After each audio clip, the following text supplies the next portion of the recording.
এই বছর আপনার মনে করেন এরকম কোনো খামার নাই যাতে ভাইরাস না ঢুকছে।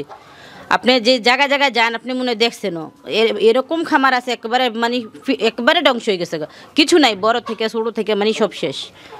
ভ্যাকসিন করার মূলত কারণ হইলো আমার খামারও ভাইরাস ঢুকছে না ঢুকছে এরকম কথা না, আমার মুরগি ইনশাল্লাহ রোগ হয়েছে কিন্তু সুস্থ হয়ে গেছে। আচ্ছা, ভ্যাকসিন না করা থাকলে কিন্তু সেটা সম্ভব ছিল না, ভ্যাকসিন না করা থাকলে আপনার এক রাত্রেই তো সব বিছাই মরে থাকতো। আপা, এই যে সারাদিন আপনার শুধু খামারেই সময় দেওয়া হয়ে থাকে, এত এত এত মুরগি আছে, একটু কষ্টকর মনে হয় না? না না, ইনশাল্লাহ যখন নাকি টাকার মুখ দেখে কি আরোরই কষ্ট লাগবে না কেন? মনে করেন দিন শেষে যখন আপনি দেখবেন আপনার একটা টাকা ইনকাম আসতেছে অথবা আপনার কোনো জায়গা থেকে আসতেছে, না আসলে আপনার দুঃখ হইব অবশ্যই। এখন তো আমার তো রাত্রে মনে করেন দিন শেষ হয়, আল্লাহর রহমতে বাচ্চা সেল হইলে আমার টাকা আসে। সুপ্রিয় দর্শক, আসসালামু আলাইকুম, আপনাদেরকে স্বাগত জানাচ্ছি নতুন একটি প্রতিবেদনে। দর্শক বন্ধুরা, আজকে আমরা চলে এসেছি নারায়ণগঞ্জ জেলা ২৮০০ থানা ময়নাবাজ গ্রামে। আমরা এই মুহূর্তে আছি একজন শৌখিনের উদ্যোক্তার টাইগার মুরগির খামারে। তার নাম হচ্ছে সাবিনা আপা। তিনি কিন্তু দীর্ঘদিন যাবৎ টাইগার মুরগি পালন করছেন। আমরা এই মুহূর্তে আছি তাদের নতুন একটি প্যারেন্টসের মাঝে। আপনারা দেখতে পাচ্ছেন আমার পাশেই কিন্তু প্রচুর মুরগি রয়েছে, প্রায় ১০০০ মুরগি তিনি নতুনভাবে প্যারেন্টস তৈরি করছেন। সাবিনা আপা কিন্তু মাংসের জন্য টাইগার মুরগি পালন করে থাকেন, পাশাপাশি সেখান থেকে ডিম ফুটেও বাচ্চা বিক্রি করে থাকেন। আজকের এই পর্বে আমরা আপনাদেরকে দেখাবো আপনারা কীভাবে মাংসের জন্য টাইগার মুরগি পালন করে লাভবান হতে পারেন এবং আপনারা কীভাবে ভালো মানের বাচ্চা সংগ্রহ করে সেই খামার করে লাভবান হতে পারেন। সেসব বিষয় নিয়ে একটি পূর্ণাঙ্গ প্রতিবেদন দেখানোর চেষ্টা করব। আশা করছি পুরোটা আয়োজন জুড়ে পাশেই থাকবেন। আসসালামু আলাইকুম সাবিনা আপা। ওয়ালাইকুম সালাম। আপা কেমন আছেন? আলহামদুলিল্লাহ ভালো আছি, আপনি ভালো আছেন? আলহামদুলিল্লাহ, আমি অনেক ভালো আছি। আপা, আমরা কি আপনার নতুন প্যারেন্টস আছি নাকি? জি জি, এগুলো নতুন প্যারেন্টস তৈরি হইতেছে। নতুন প্যারেন্টস তৈরি করছেন? জি। আচ্ছা, কতগুলো আছে মুরগি? এই জায়গায় আপনার ১০০০ আছে। ১০০০? কত মাস বয়স চলছে এখন ওইগুলা ৩ মাস চলছে। ৩ মাস? জি। ৩ মাসে আপা ওজনটা কেমন আছে? এইগুলা ২.৫ কেজি আছে মুরগিগুলা আপনার 2 কেজি কিছু কিছু কম আছে। আচ্ছা, মানে মুরগির ওজনটা একটু বেশি হয়? মুরগির ওজন সবসময় বেশি থাকে। আপনার প্যারেন্টস থেকে যে বাচ্চা হয় সেই বাচ্চাই কিন্তু এগুলা? জি, সেই বাচ্চাই। আচ্ছা, কয়টা কালার হয় এখানে? এই জায়গায় আছে আপনার ৭ থেকে ৮টা। ৭ থেকে 8টা কালার। আপা, কালার ভেদে কি ওজনের পরিবর্তন হয়? না, কালারের মধ্যে কিছু ওজন ব্যতিক্রম হয় না। মুরগি যদি আপনার মনে করেন একটা আছে কালার বাট, সেইটার ওজন আপনার টাইগারের মতন আসবো না। টাইগারের মতন ওজনই আসবো। টাইগার অরিজিনাল টাইগার মনে করেন 2 মাসে 2 কেজি এসে পড়বো যদি মাংসের জন্য পালন করে। আর ডিমের জন্য পালন করলে 2 মাসে আপনার 2 কেজি আনানো যাবে না, কমায় রাখতে হবে। যেহেতু আমার 3 মাসে দেখেন আপনি 2 কেজি এখনও মুরগিগুলো আসে নাই, মুরগগুলো এখনও 2.5 কেজি আসে 3 মাসে। আচ্ছা আচ্ছা, যে প্যারেন্টসের জন্য সেক্ষেত্রে খাবারটা কোনটা দেওয়া হচ্ছে? খাবার এখন আমি দিয়েছি লেয়ার গ্রোয়ার। জি। আচ্ছা, ভ্যাকসিন করেছেন কয়টা? ভ্যাকসিন এগুলোর মধ্যে মারেক্স করছি, রানীক্ষেত কিল করছি, গাম্বুরা করছি, রানীক্ষেত করছি, তারপরে ভিত্তিতে বার্ড ফ্লু করছি, সালমোনিয়াম ভ্যাকসিন করছি, তারপরে ভিত্তিতে আপনার ফাউল ফক্স করছি, মানে করাইজা ভ্যাকসিন যা যা লাগে জীবিত ভ্যাকসিন সব কমপ্লিট করছি। সব ভ্যাকসিন করা আছে? সব ভ্যাকসিন করাটা তো অবশ্যই গুরুত্বপূর্ণ। জি অবশ্যই, ভ্যাকসিন না করলে আপনি মুরগি টিকাইবেন কিভাবে? এই বছর আপনার মনে করেন এরকম কোনো খামার নাই যাতে ভাইরাস না ঢুকছে। আপনি যে জায়গায় জায়গায় যান আপনি মনে দেখছেনও এরকম খামার আছে একেবারে মানে একেবারে ধ্বংস হয়ে গেছে, কিছু নাই, বড় থেকে ছোটো থেকে মানে সব শেষ। ভ্যাকসিন করার মূলত কারণ হইলো আমার খামারও ভাইরাস ঢুকছে না ঢুকছে এরকম কথা না, আমার মুরগি ইনশাল্লাহ রোগ হয়েছে কিন্তু সুস্থ হয়ে গেছে। আচ্ছা, ভ্যাকসিন না করা থাকলে কিন্তু সেটা সম্ভব ছিল না, ভ্যাকসিন না করা থাকলে আপনার এক রাত্রেই তো সব বিছাই মরে থাকতো। আচ্ছা, এই যে ভাইরাসটা মূলত ছড়ায় কিভাবে বা কোন কারণে ছড়ায়? ভাইরাসটা আপনার ছড়ায় মনে করেন আশেপাশে খামারও হয়, এইভাবে হয়, হাওয়ার সাথেই ছড়ায় এটা, মানে বাতাসের সাথেই আপনার মূলত এইগুলা ছড়ানো হয়। আচ্ছা, আপনি কোনো ক্ষতিগ্রস্ত হননি? না, ইনশাল্লাহ হই নাই। তারপরে ভিত্তিতে আমার ছোট বাচ্চা 100 মারা গেছে। ছোট বাচ্চা মারা গেছে? হ্যাঁ, ছোট বাচ্চা 100 মারা গেছে। আচ্ছা, আপনি তো দীর্ঘদিন যাবত এখানে টাইগার মুরগি পালন করছেন এবং আপনার উপরে নিচে 3টা শেড রয়েছে, 3টা শেডে মুরগি পরিপূর্ণ। যদি কোনো কারণে আপনার রোগের সম্মুখীন হন তাহলে কিন্তু আপনি অনেক বড় ক্ষতিগ্রস্ত হয়ে যাবেন। জি জি, এখন হয়েছি তো এবারকার মনে করেন আপনার বললাম না সব জায়গায় খামার অনেক ভাইরাসের ক্ষতিগ্রস্ত, কিন্তু আমার ছোট মুরগি থেকে আমার 100 মুরগি নষ্ট হয়েছে। সেগুলোও নষ্ট হইতো না যদি আমি মনে করেন ভ্যাকসিন করা আছে দেখে আমার 100 মুরগি নষ্ট হয়েছে, না আমি একটা মুরগিও বাঁচাইতে পারতাম না।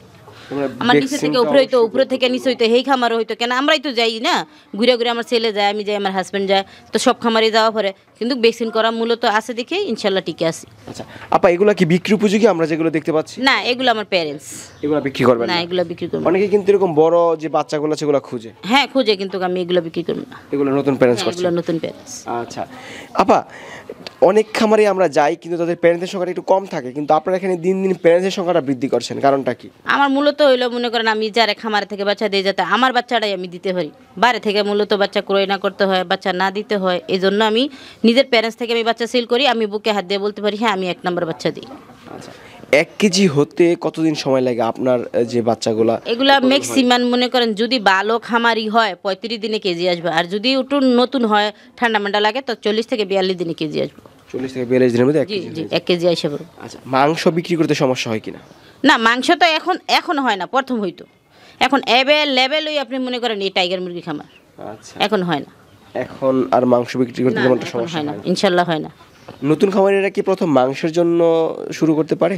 হ্যাঁ নতুন খামারিরা মাংসের জন্য করতে পারে, তারপর ভিত্তিতে আবার যেরকম আমরা মনে করেন বুডিংয়ের বাচ্চা বিক্রি করি, এখন দেখবেন আপনি 40 দিনের বাচ্চা আছে আমার, এগুলো হলো নতুন যারা নাকি জিমের জন্য যায় তাদের জন্য আমি ভ্যাকসিন কইরা, যাতে হেরা তো আর বুঝে না কি কি ভ্যাকসিন করা লাগবো কি করা লাগবো, তারপরে বইলা দিলেও করে না, সমস্যা হলো এই জায়গায়, তখন মনে করেন সমস্যা হয়, তারপরে ভিত্তিতে ক্ষতিগ্রস্ত হয়, এই ক্ষতিগ্রস্ত না হওয়ার জন্য আমি বোর্ডিং করেই বাচ্চা সেল করি, বেশিরভাগ বড় বাচ্চা সেল করি যাতে যারা নেয় তাদের জন্য ক্ষতিগ্রস্ত না হয় এরা।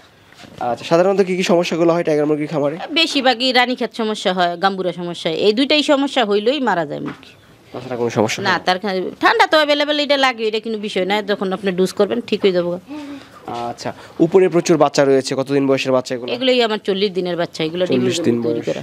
কটা ভ্যাকসিন করা আছে? এগুলোর মধ্যে আপনি ভ্যাকসিন মোটামুটি কমপ্লিট করা আছে। কমপ্লিট করা আছে, এগুলো বিক্রি উপযোগী? জি এগুলো বিক্রি কত হবে। হাজার আছে এখানে? এই জায়গায় আপনার আছে 1350 পিস আছে। 1300-র উপরে? হুম।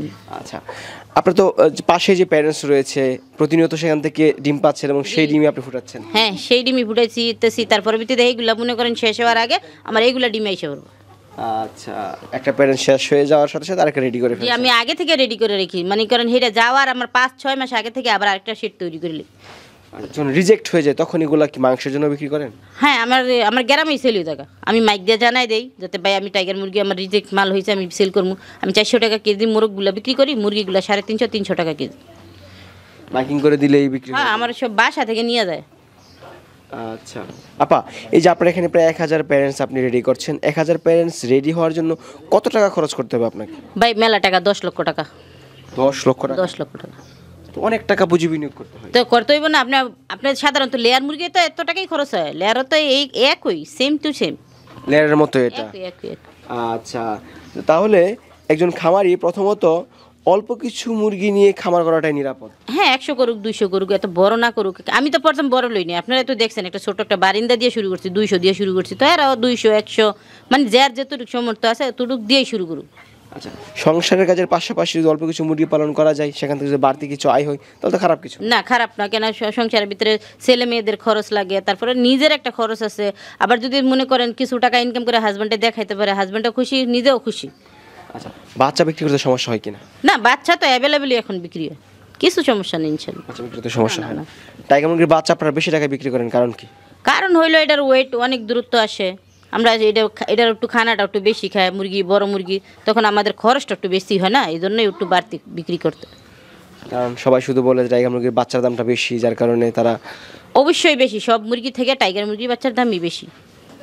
আচ্ছা, একটু কমিয়ে দিলে নতুন খামারিরা কিন্তু সহজে খামার শুরু করতে পারে। একটু কমিয়ে দিতে পারতাম, যখন খানার দাম কম থাকতো কমিয়ে দিতাম, খাদ্যের দামটা বেশি। হ্যাঁ দেখেন যখন নাকি আমি 50 টাকা বাচ্চা সেল করছি তখন খাদ্যের দাম ছিল 1400 টাকা বস্তা, আপনারা এই সঙ্গে 1400 টাকা বস্তা ছিল, আর এখন আপনার 2900 টাকা বস্তা, প্রায় দ্বিগুণ হয়ে গিয়েছে। দ্বিগুণ হয়ে গেছে। তো আমার তো বাচ্চার দাম তো আর আমি দ্বিগুণ বাড়াইনি, 100 টাকা আর করিনি, 50 টাকার বাচ্চা, কিন্তু আমি 60 টাকা 65 টাকা 70 টাকা এর মধ্যে বিক্রি করি। এর মধ্যে বিক্রি হচ্ছে। জি। আচ্ছা আপা, এই যে সারাদিন আপনার শুধু খামারেই সময় দেওয়া হয়ে থাকে, এত এত এত মুরগি আছে, একটু কষ্টকর মনে হয় না? না না ইনশাল্লাহ, যখন নাকি টাকার মুখ দেখে কি আরোরই কষ্ট লাগবে না, কেন মনে করেন দিন শেষে যখন আপনি দেখবেন আপনার 1 টাকা ইনকাম আসতেছে অথবা আপনার কোনো জায়গা থেকে আসতেছে, না আসলে আপনার দুঃখ হইব অবশ্যই। এখন তো আমার তো রাত্রে মনে করেন দিন শেষ হয়, আল্লাহর রহমতে বাচ্চা সেল হইলে আমার টাকা আসে, বাচ্চা সেল হয়, বুডিংয়ের বাচ্চা সেল হয়, অথবা মনে করেন খাবারের জন্য যেগুলো ডিম রিজেক্ট হয় এগুলো সেল হয়, তো টাকা তো আমার ইনশাল্লাহ আসতেই আছে। আচ্ছা, আনুমানিক কত হাজার খামারি হবে আনুমানিক যে আপনার কাছ থেকে হ্যাঁ, বাচ্চা বহুত নিয়ে আছে, খামার করেছে? বহুত খামারি আছে, এখন কি আর হিসাব দেওয়া যাবে এত তো খামারি। তাদের সাথে কি যোগাযোগ হয়, তারা ভালো আছে কিনা? ইনশাল্লাহ সব সময় একবার যায় বাচ্চা নেয়, মনে করেন বছরকে বছর আমার থেকে বাচ্চা নিতে থাকে। আচ্ছা, অনেকে মাংসের জন্য করে। মাংসের জন্য যারা করে হুম।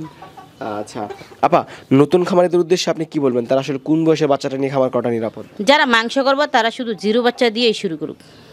কেন মাংস তো আপনার মনে করেন জিরো বাচ্চা থেকে শুরু করলে এটা তো আর দীর্ঘদিন টিকাইব না। আর যারা নাকি ডিমের জন্য তৈরি করবো নতুন লোক, তারা বোর্ডিংয়ের বাচ্চা দিয়ে শুরু করুক। নতুনরা ব্রিডিং করা বাচ্চা তাদের জন্য বুঝতে কেন বোর্ডিং করে যদি ঠান্ডাটা লেগে যায়, এই মুরগি ডিমে যাইতে অনেক সমস্যা হয়। আচ্ছা, আমার কিন্তু অনেক নারী দর্শকও আছে, তারাও বিভিন্ন সময় মন্তব্য করে থাকে যে আমরা খামার করতে চাই। তাদের উদ্দেশ্যে আপনি কি বলবেন যে সংসার কাজের পাশাপাশি যদি অল্প কিছু মুরগি পালন করে তাহলে তো সেখান থেকে বাড়তি আয় করা সম্ভব হয়? জি, আপনি 100 পিস পারলেও মাসে 10 থেকে 20,000 টাকা ইনকাম করতে পারবেন। তখন বৈশা থেকে আর কি লাভ? 100 মুরগি পারলেন, 10-20,000 টাকা ইনকাম করলেন, অসুবিধা কি?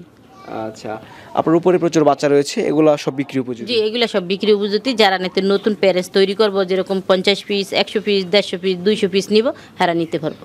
আচ্ছা, কোন কোন মাসের বাচ্চাগুলো সবচেয়ে বেশি পাওয়া যায় আপনার এখানে? আমার এই জায়গায় বর্তমানে শুধু 40 দিনের বাচ্চারই আছে। আমার কাছে 10 দিনেরও থাকে, জিরো বাচ্চাও থাকে, 15 দিনেরও থাকে, আবার কোনো সময় 1.5 মাসেরও থাকে। মানে যেরকম থাকে থাকে এরকমই বিক্রি করি। আচ্ছা আপা, যদি কেউ আপনার কাছ থেকে বাচ্চা সংগ্রহ করে অবশ্যই ভালো মানের বাচ্চা দেবেন, কেমন? ইনশাল্লাহ বাচ্চা ভালো মানের পাইব, পরামর্শ সবসময় পাইব।